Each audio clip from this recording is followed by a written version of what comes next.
Entirely made from aluminum and with a two-tone silver, gray finish, the ThinkBook 14 can hold its own with other business machines.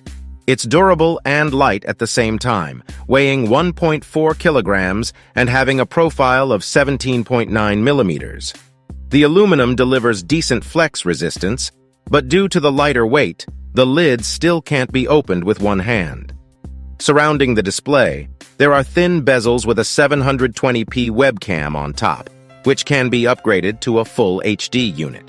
The base itself has a shorter keyboard with no numpad, with the power button being separated while also including the fingerprint reader.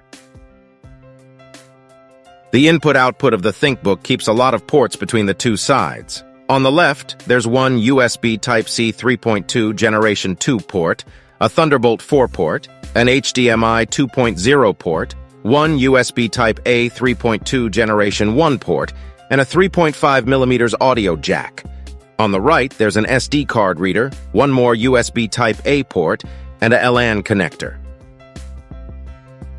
The display selection of the ThinkBook 14 includes both TN and IPS panels, but we advise you to stick with IPS units, like the full HD version that we have now.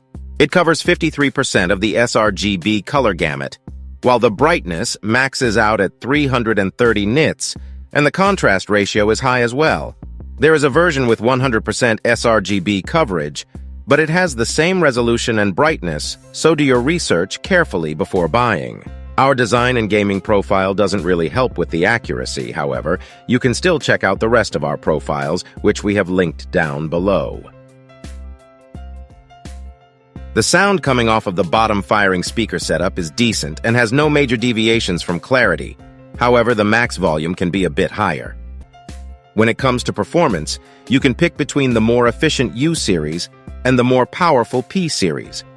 We tested the very popular Core i5-1235U, which doesn't necessarily deliver top-notch scores when compared to competitors with the same CPU. The ThinkPad E14, once again from Lenovo, as well as the MSI Modern 14, deliver better performance in both Cinebench R23 and in Photoshop.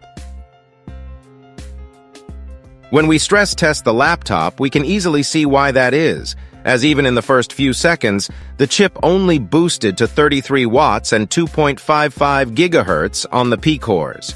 In long runs, like a video render, it maintains a 28 watts TDP, which is admirable. Lenovo really wanted to optimize the comfort, as the temperatures suggest that the Core i5 can go for more. They succeed, as even under full load, the hotspot on the keyboard reached only 36 degrees Celsius, while the single fan won't bother you at all. Unfortunately, the more laid-back approach to cooling and power management doesn't lead to any improvements as far as battery life is concerned, as the laptop's 45 watt-hours battery pack only lasts for 5 hours and 33 minutes of web browsing, or 5 hours and 38 minutes of video playback. There's a 60 watt-hours version too, but we haven't tested it to say if it's that much better. Finally, the upgradability of the ThinkBook is better than we expected, as we thought we'd see soldered memory and no slots. While the former is still present, we also find one SODIMM slot, so you can get up to 40 gigabytes of DDR4 RAM in total. Storage-wise, you get two M2 slots for Generation 4 SSDs.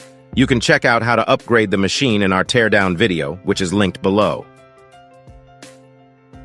The Lenovo ThinkBook 14 Generation 4 is a fine business laptop, thanks to its wide port selection and good upgradability. The performance that comes out of it is decent, however. There are more powerful business devices out of it, if that's your main priority. The battery life is its main flaw, in our opinion, so keep that in mind. For the full ThinkBook experience, check out our written review that's linked down below.